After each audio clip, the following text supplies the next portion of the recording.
جی، دا بک brief میں خوش آمدید۔ آج ہمارے پاس رامید سیٹھی کی ایک بہت مشہور کتاب ہے I will teach you to be rich. یہ نیو یارک ٹائمز اور وال اسٹریٹ جرنل کی بیسٹ سیلر رہ چکی ہے اور دعویٰ کرتی ہے کہ یہ صرف پیسے بچانے کے بارے میں نہیں ہے بلکہ یہ ایک پورا سسٹم ہے، ایک امیر زندگی گزارنے کا۔ جی، اور یہ امیر زندگی والی بات بہت اہم ہے۔ اس کا مطلب صرف بینک میں بہت سارے پیسے ہونا نہیں ہے۔ کتاب کا جو مرکزی خیال ہے نا، وہ یہ ہے کہ آپ اپنی پسند کی چیزوں پر دل کھول کر خرچ کر سکیں، اور وہ بھی بغیر کسی پچھتاوے کے۔ اچھا، کیونکہ آپ کو پتہ ہے کہ آپ کا مالی مستقبل محفوظ ہے۔ تو آج ہم اسی عملی نظام کو سمجھنے کی کوشش کریں گے۔ بالکل۔ تو اسے ایسے دیکھتے ہیں کہ آج ہم ایک مالیاتی مشین بنانے کی ترکیب سیکھیں گے۔ پہلے اس مشین کی بنیاد صاف کریں گے، مطلب قرض اور بینک فیسوں سے چھٹکارا۔ صحیح۔ پھر اس میں انجن لگائیں گے جو کہ سرمایہ کاری ہے۔ پھر مشین کو ہدایات دیں گے کہ پیسہ کہاں بھیجنا ہے، یعنی ہمارا شعوری اخراجات کا منصوبہ۔ اور آخر میں آٹو پائلٹ کا بٹن دبائیں گے۔ ہاں، تاکہ سب کچھ خود بخود ہوتا رہے۔ تو چلیں بنیاد سے شروع کرتے ہیں، جو حیران کرنے والی طور پر کریڈٹ کارڈز ہیں۔ جی ہاں، اور یہ بات بہت سے لوگوں کو حیران کرتی ہے۔ کیوں؟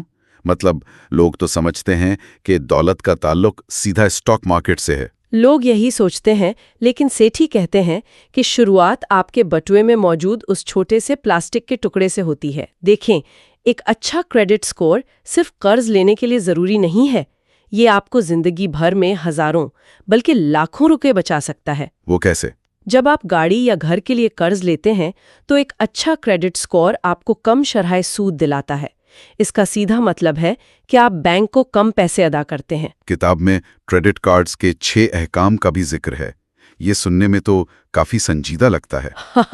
ہے تو، لیکن اس میں بہت عملی مشورے ہیں۔ مثلا ہمیشہ وقت پر اپنا بل ادا کریں۔ ایک بھی لیٹ پیمنٹ آپ کے اسکور کو بہت بری طرح گرا سکتی ہے۔ اور اس پر بھاری فیس بھی لگتی ہے۔ بالکل۔ تو اس کا آسان حل ہے خود کار ادائیگیوں کا نظام۔ دوسری اہم بات، بینک کے فیسوں کو کبھی ویسے ہی قبول نہ کریں۔ اگر آپ پر کوئی سالانہ فیس یا لیٹ فیس لگتی ہے تو بینک کو فون کریں اور اسے معاف کرنے کو کہیں۔ اور وہ مان جاتے ہیں؟ آپ حیران ہوں گی، وہ اکثر مان جاتے ہیں، خاص طور پر اگر آپ ایک اچھے گاہک ہیں۔ یہ فیسوں والا نقطہ واقعی بہت دلچسپ ہے۔ لوگ اکثر بچت کھاتوں میں اشاریہ چند فیصد زیادہ سود کے پیچھے بھاگتے ہیں۔ جی، لیکن ایک ہی اوور ڈرافٹ فیس، مطلب جب آپ کے اکاؤنٹ میں پیسے ختم ہو جائیں اور بینک ٹرانزیکشن ہونے دے، وہ فیس آپ کی کئی مہینوں کی سود کی کمائی ختم کر دیتی ہے۔ بالکل۔ کتاب کا ایک بنیادی اصول ہے، فیس سے بچنا زیادہ سود کمانے سے کہیں زیادہ اہم ہے۔ اچھا۔ اسی لیے سٹی آن لائن بینکوں کی وکالت کرتے ہیں۔ چونکہ ان کی کوئی فزیکل برانچ نہیں ہوتی، ان کے اخراجات کم ہوتے ہیں۔ تو وہ بہتر شرح سود اور کم فیس پیش کر پاتے ہیں۔ جی، اور جہاں تک قرض کی بات ہے، مشورہ بہت سیدھا ہے۔ اگر آپ پر کریڈٹ کارڈ کا قرض ہے جس پر 18 یا 20% سود لگ رہا ہے تو اسے اپنی اولین ترجیح بنائیں، جارحانہ انداز میں اس کی ادائیگی کریں۔ کتاب میں بیلنس ٹرانسفر جیسی اسکیموں سے بھی خبردار کیا گیا ہے۔ یہ کیا ہوتی ہیں؟ بیلنس ٹرانسفر کا مطلب ہے کہ آپ اپنا زیادہ شرح سود والا قرض ایک نئے کریڈٹ کارڈ پر منتقل کر دیں جو کچھ عرصے کے لیے 0% سود دے رہا ہو۔ یہ تو اچھا لگتا ہے۔ کاغذ پر تو اچھا لگتا ہے، لیکن اکثر اس میں چھپی ہوئی فیسیں ہوتی ہیں، اور اگر آپ اس تعارفی مدت میں پورا قرض ادا نہیں کر پاتے تو آپ پر بہت زیادہ سود لگ سکتا ہے۔ اوہ۔ تو سیٹھی کہتے ہیں کہ ان چکروں میں پڑنے سے بہتر ہے اپنی توانائی صرف قرض کو جلد از جلد ادا کرنے پر لگائیں۔ بنیاد صاف رکھنے کا مطلب یہی ہے، سادگی۔ ٹھیک ہے، تو ایک بار جب آپ بینکوں کو ہرا رہے ہوں، فیسوں سے بچ رہے ہوں اور قرض کنٹرول کر رہے ہوں تو آپ کی بنیاد صاف ہو گئی۔ جی، اب آپ کے پاس کچھ اضافی نقد رقم بچنا شروع ہو گئی ہے، تو اب سوال یہ ہے کہ اس پیسے کا کیا کریں؟ زیادہ تر لوگ تو اسے بس ایک بچت کھاتے میں ڈال دیتے ہیں۔ اور سیٹھی کہتے ہیں کہ یہ سب سے بڑی غلطیوں میں سے ایک ہے۔ تو یہاں ہماری مشین کا انجن یعنی سرمایہ کاری کیسے کام آتی ہے؟ یہ بہت اہم نکتہ ہے۔ دیکھیں، صرف بچت کرنے سے آپ کبھی امیر نہیں ہو سکتے۔ مہنگائی کی وجہ سے؟ بالکل، مہنگائی آپ کے بچائے ہوئے پیسوں کی قدر کو خاموشی سے کھا جاتی ہے۔ سرمایہ کاری کا مطلب ہے کہ آپ کا پیسہ آپ کے لیے مزید پیسہ کما رہا ہے۔ کتاب میں ایک سادہ سی مثال ہے۔ بتائیں۔